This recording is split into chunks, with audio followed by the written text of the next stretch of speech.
नमस्ते, प्रणाम। आप सभी का स्वागत है अपने यूट्यूब चैनल पर। आप लोग के सामने एक भजन सुनाने जा रही हूँ शंकर भगवान का।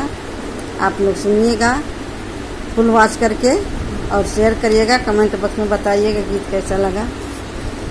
भोला सुतल बाणे नींद में जगाई कैसे, भोला सुतल बाणा नींद में जगाई कैसे, जगाई कैसे हो जगाई कैसे, भोला सुतल बाणे नींद में जगाई कैसे, भोला सुतल बाणे नींद में।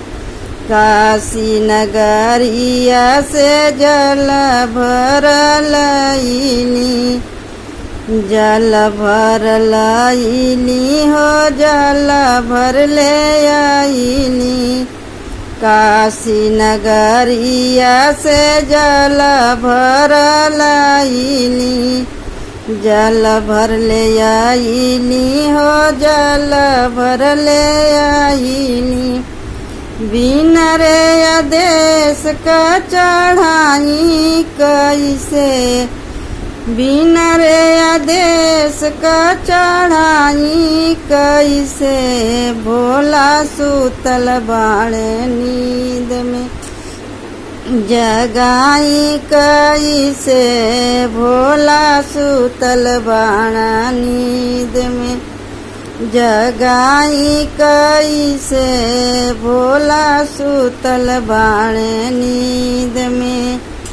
भांगिया के पीसी पीसी गोला हम बनवाली, भांगिया के पीसी पीसी गोला हम बनवाली, गोला हम बनवाली हो गोला हम बनवाली। भांगिया के पीसी पीसी गोला हम बनवाली, गोला हम बनवाली हो गोला हम बनवाली।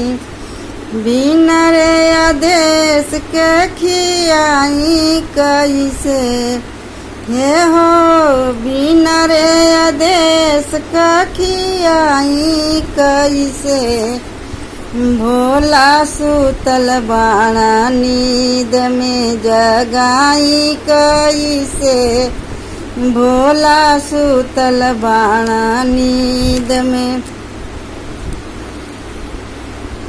जगाई कैसे, भोला सुतल बाणे नींद में।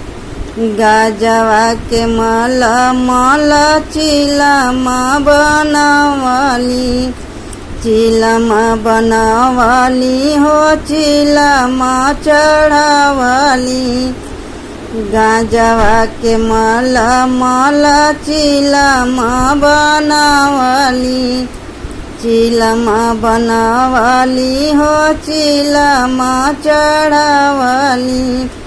बिना रे आदेश के पियाई कैसे हो, बिना रे आदेश के पियाई कैसे, भोला सुतल बाणा नींद में जगाई कैसे, भोला सुतल बाणा नींद में।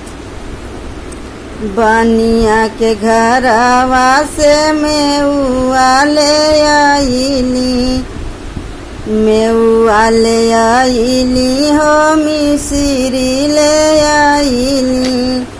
बनिया के घरवा से मेउआ ले आईली, मेउआ ले आईली हो मिसरी ले आईली।